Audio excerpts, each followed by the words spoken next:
just ain't ever. I felt really led to get the song done. I was pregnant for 8 years. A lot more Jesus. And once I swear, I walked out of the studio, I felt like I had a baby. How'd you and get? You know what? I really wasn't worried no more. That's the deal. It was just like tag. I did it, and all the stuff started breaking for us. How'd you wind up recording it in Alabama? Well, because I knew a friend of mine's. Kurt Brewer's a friend of mine who's a drummer, and we just keep on touch on Facebook, right? So he calls me up, and right before Christmas, he goes, "Hey, you're going down. Are you go anywhere near Montgomery, Alabama?" So we don't even go that far out, and we couldn't go over.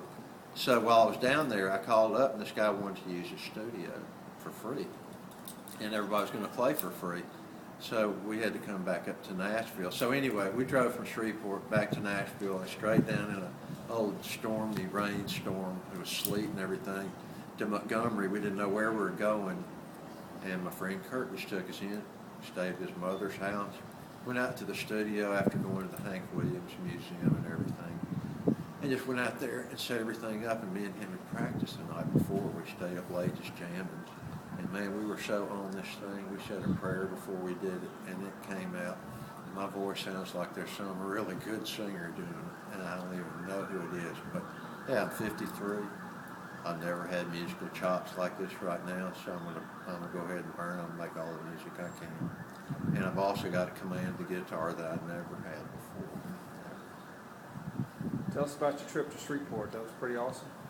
Yeah, it was awesome because I got to see both my children. And I got to see my mother, my brothers, my nieces, and everybody. And I haven't been home to that city in about 20 years because after things didn't go so great, I really didn't just want to ride in on the Greyhound bus and borrow $20 from me by the liquor store or something like it. I was in a bad way, and I really didn't want to go home like that. I really didn't. So it was awesome. I saw everybody. I was inducted into the Northwest Louisiana Hall of Fame with Lead Belly. I played gigs all over. Opened up for David Allen Coe by the end of the weekend. It was just a big roster. Met a bunch of friends, Jackie and Cody. We all jammed. They helped me play. So we just had a great time. Got to see everybody, hug everybody's neck, and they could just see, man, I'm totally back, and I've got an agenda anymore. So, hey, man, it was great. It was like soaking up just new life for me. And Helen's never been down there before, so it was great for everybody. And my kids got to see, hey, you know what? Dad has got it together and like where he's going. And that's worth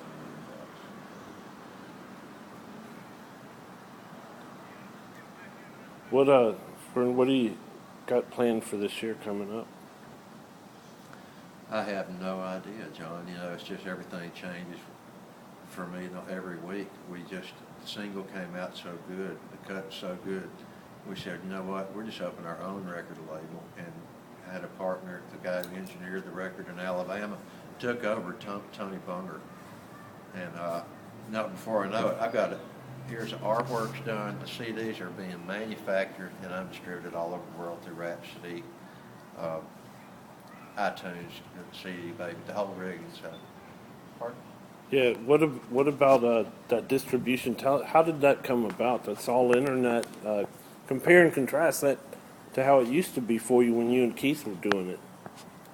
It's a different process. They're different. Look, when I came to this town, what you do is you're a singer, so you get with somebody and they believe in you, they drink with you, and they believe in them, and so pretty good singer, let's get some good songs together. And this big thing, record companies took over, drove buses around. Now, they're all flattened out. They just closed down Tower Records. It's all internet. I can do a concert, and I'm going to do a concert right in my home. Everybody can buy tickets, and I can sit right on my couch and have people tell me I'm wonderful. No, but I mean, you can do the whole thing. You don't have to tour. It's all internet with a push of a button. I can just reach hundreds of people. The whole thing, I did none of this before. I never went online for anything. This is my first web experience. I went, hey, I'll just plug in and be a big star and just do it right now. And open a record label and let's just get a record out now. Done. So man, we're way excited about it. So I'm floundering, guys.